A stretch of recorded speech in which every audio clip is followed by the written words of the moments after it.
right. Hello, everybody, and welcome to another episode of the Independent Podcast. My name is Fernando Garcia, and I'm here with Jay Powell from Power San Diego. Jay, thank you so much for being here. And quick question: what is your role with Power San Diego, and how did that come about? How did you get involved? Well, that could be a real long story, but right now I'm a volunteer. I'm one of the proponents on the initiative, and I've worked with Bill Powers, who's the chairman of the committee for close to a dozen years now, and we've been working on trying to just get local power with local control for those many years. That's awesome. How long have you been volunteering with organizations like this? What got you, because so many people sit on the sidelines and really don't get involved. Like I told you, I was going to take you way back into the 70s.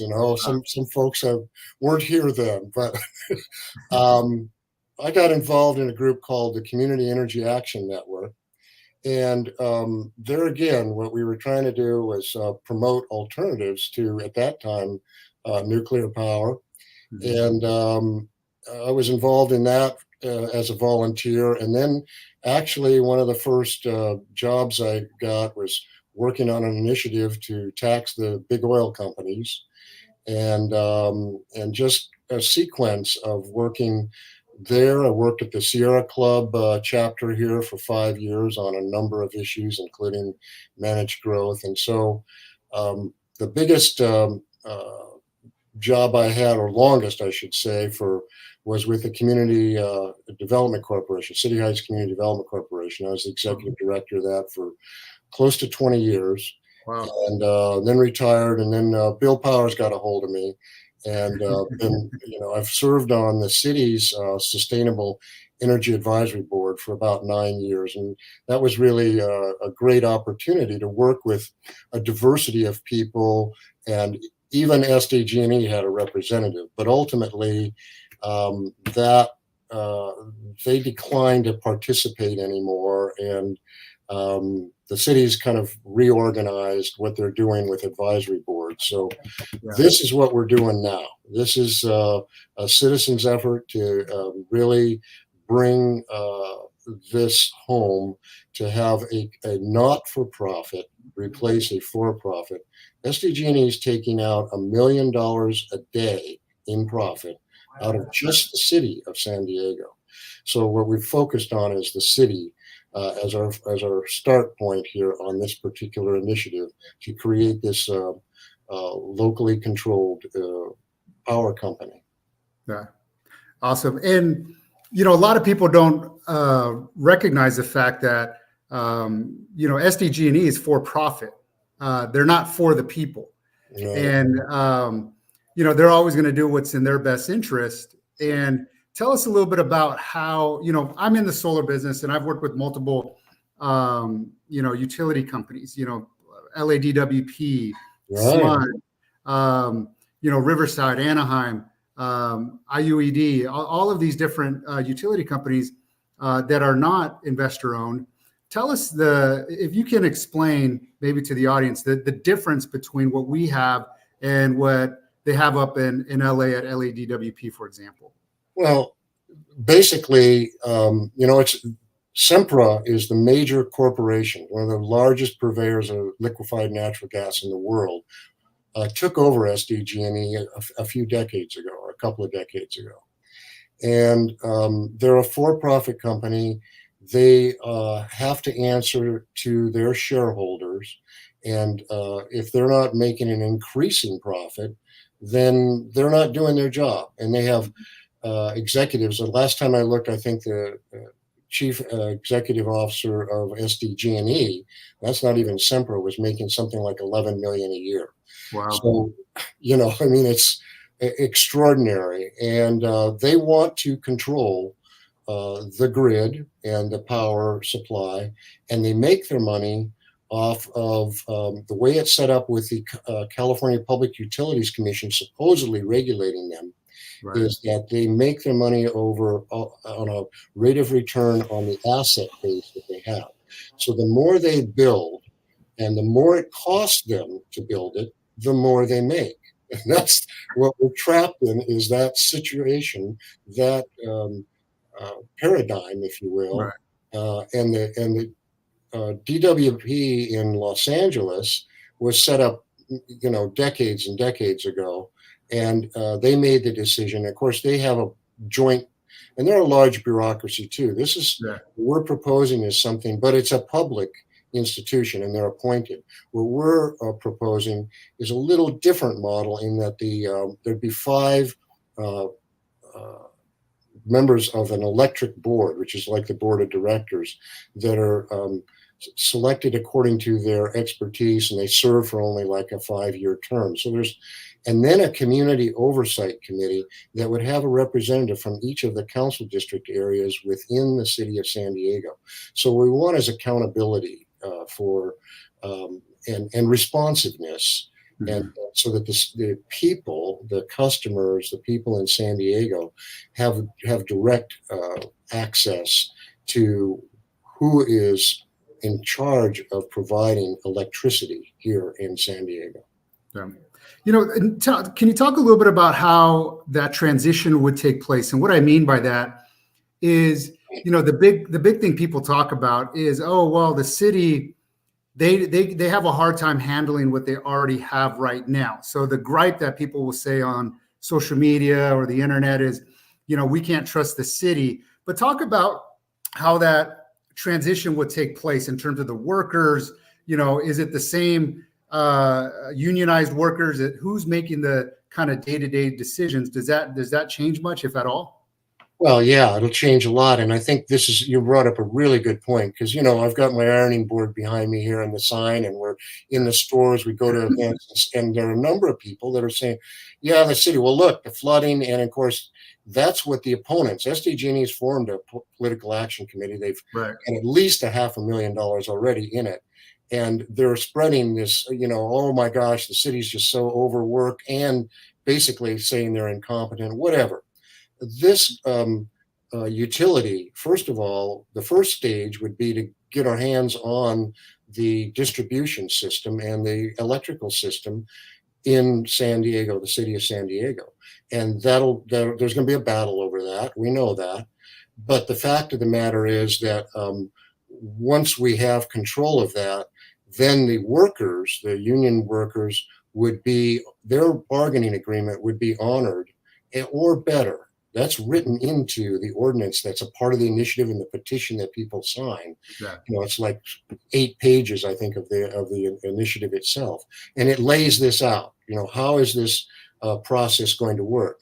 So this board will have the authority to issue. They will hire competent management. So they will have a chief, executive taking care of their business, but they will be the responsible parties making those decisions.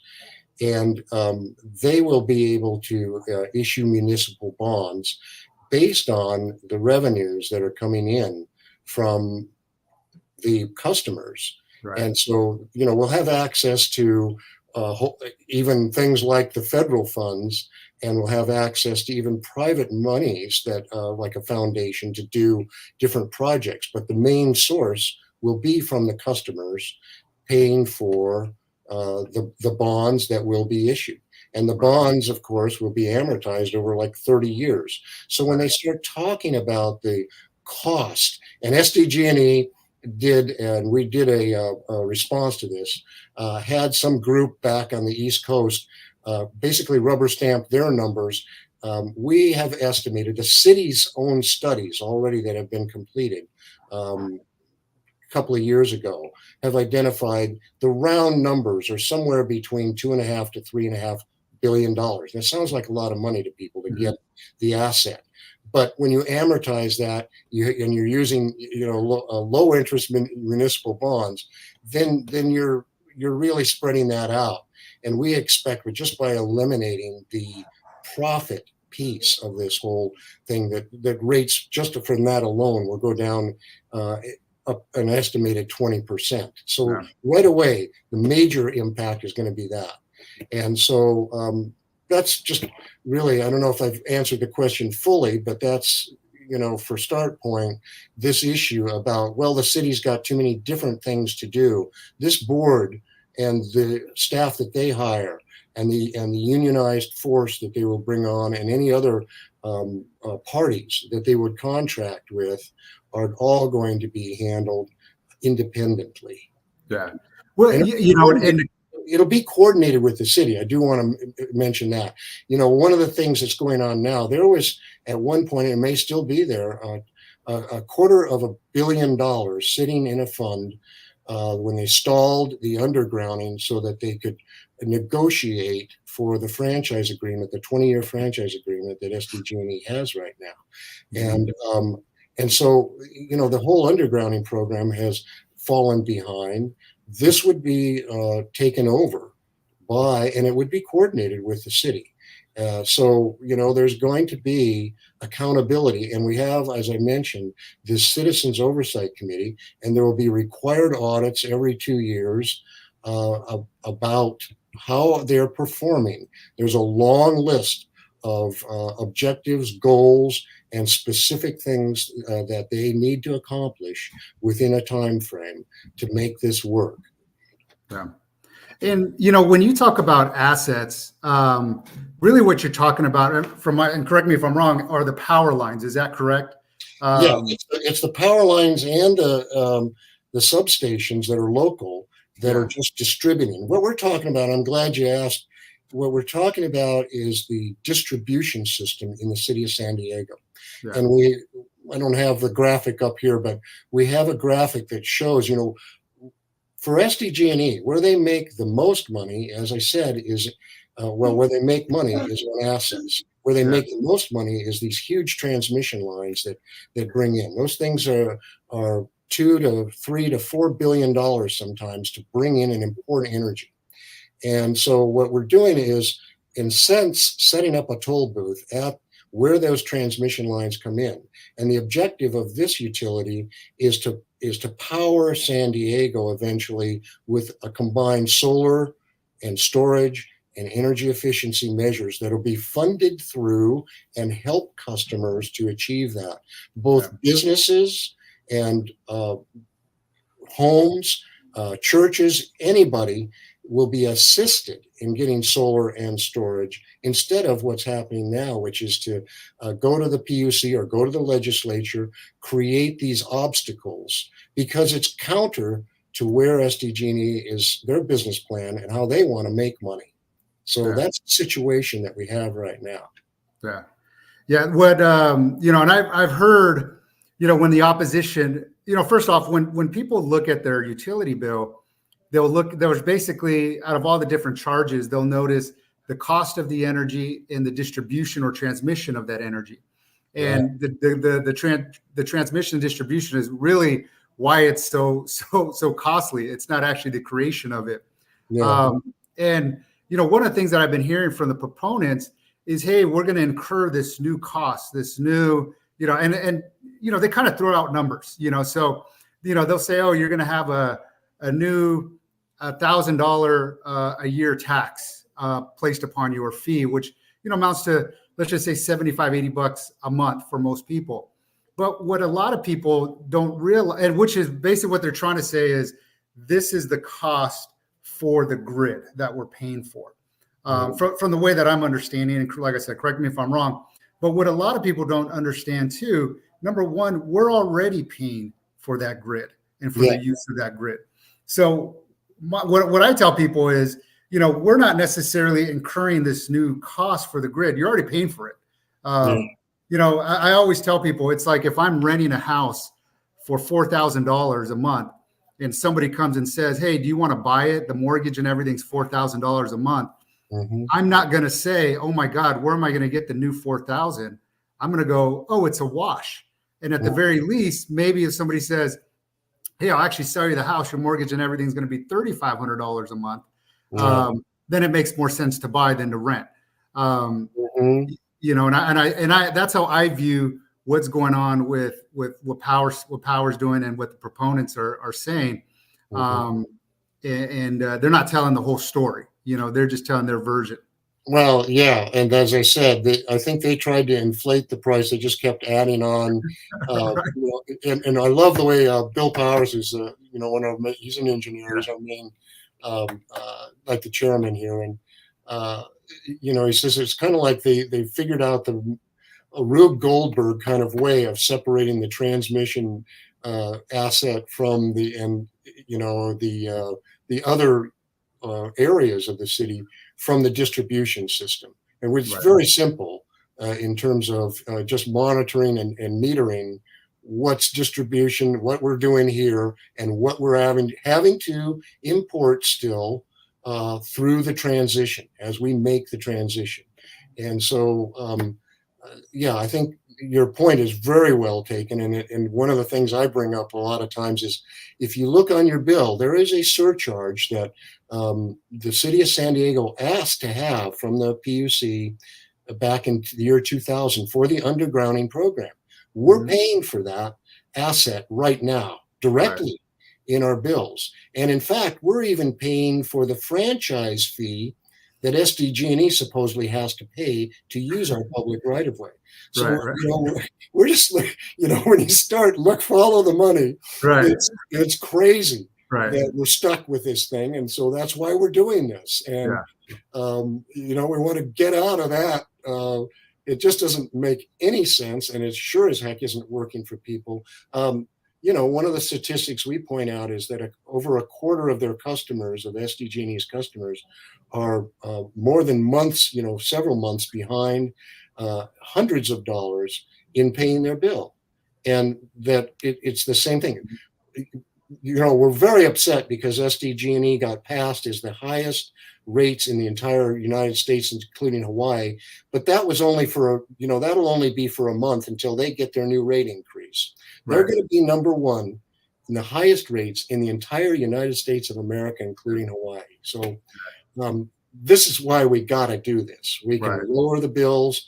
And I think the most important thing that I feel about as well is that we can help people. I was circulating over in the Mission Valley near the Costco, the petition just this week. And I looked around, I was talking to people, and it's just wonderful interchange that, we have. Not everybody agrees with us, but, most people, they're signing when they see the sign here. But, I said, look at, that vast parking lot where they're located is just immense.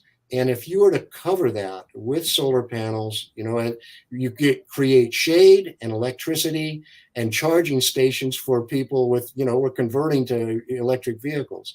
So that's the vision, and it's the possibility, and it can be our reality. And the question is going to be, how quick can we get there? Who's going to have control of it? And how do we create this better future?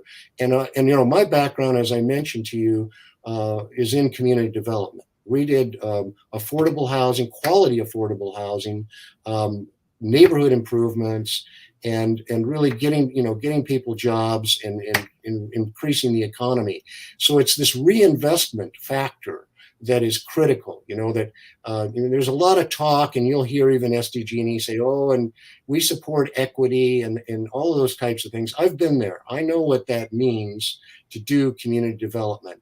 And in fact, I did a paper to the city in response to how do we get to 100% energy and that sort of thing. And it's these microgrids. I know you're familiar with that terminology, but it's where they've tried to adopt this idea that the battery storage that they're putting in at their substations are microgrids. And, they do some of the jobs that a microgrid could do, but by far, once again, they're controlling that asset.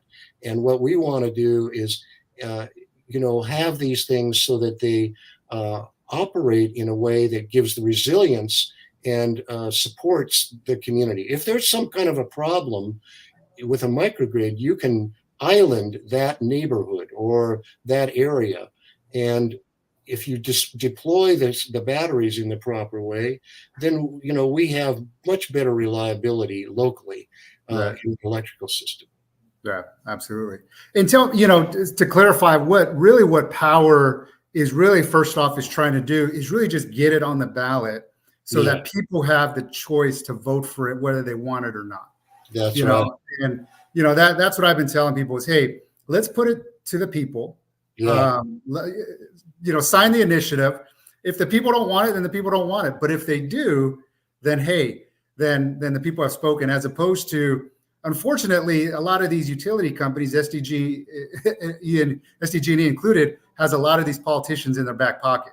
I mean, they contribute to a lot of the campaigns and a lot of the other things as well. Yeah, I think that what some of the dynamics you see happening is, SDG&E is going to do what they need to do to gain the political support, whatever, and even with other organizations, nonprofits.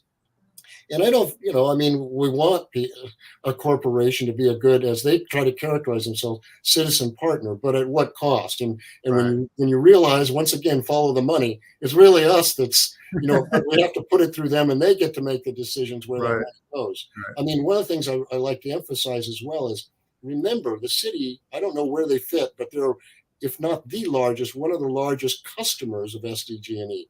So all those high rates, we're paying for them, Right. taxes or rent or whatever it is. Yeah. If you do the dotted lines, so we got to cut them out of the equation. Absolutely. And, as much as we can, and get the control that we can have here. So Absolutely. you're right. What we're working towards is to bring this to the November ballot. We've got to get a lot of signatures. We're in the last 7 weeks of this, I think is what it is. We are supplementing it with some of the paid signatures. It's been primarily and will continue to be a volunteer effort. And you see folks out there, and some of us got these, these T-shirts on. We need folks to do it. We need people to tell their neighbors. And we have an interesting thing that we've just started up now, which is self-certifying mail petition, which just has like 4 signatures. So if people want to do that, they can get on our website, and I think somewhere back here, I can't even see it now. Our web site is wearepowersandiego.com. Wearepowersandiego.com, and you can go on there. If I could get my T-shirt up close enough, you could. Yeah, absolutely. Actually, I got one of these guys right here. So people, if they're on your podcast, they can just hold it here. And then bing, bing, and they're on the website, and all the background material, the facts, everything that's happening is right there. That's where you want to get that information and help us out here. Yeah. Donations or volunteering, come out. Love to see it. It's really an exciting and interesting to interface directly with people in your neighborhood. I was just walking my dog, and I'm taking a petition with me, and our dog Ruby. You've met Ruby. Ruby is one of our best volunteers, because she gets them to stop, and then and boom, I just say, hey, this is what it's about, and boom, So I want to encourage people that are you're the folks that are supporting and working with you. And also your colleagues in the solar industry. We need, this is what we need to do is help that industry. Just what they've already done, as you're well aware. The whole thing with the fixed rate thing that they're going to do and try to make it income based, and then not pay people a reasonable cost for the energy, the surplus energy. This has really been a devastating thing. More people are employed in the solar industry in the state of California than all the utilities combined. And we need to do those local jobs in that local industry. That's critical. So we need the solar industry. We need everybody that's working with you and seeing this today to step up in these last weeks and see if we can get across the finish line to the city council. Absolutely. Well, Jay, I'm gonna wrap it up here, and I'm gonna put all the information to reach out to Power San Diego. If you're listening and you want to help and volunteer or donate, please go to the website. Just thank you so much for everything that you do. This is such an important thing, and being able to control our energy source and have local control is, the absolute way, the way to go. Yeah. So. Yeah. Thank you for hosting this, and look forward to hearing more about your future as well. Thank you, Jay. And hope you have a great rest of your day. You too. Take care now. Take care.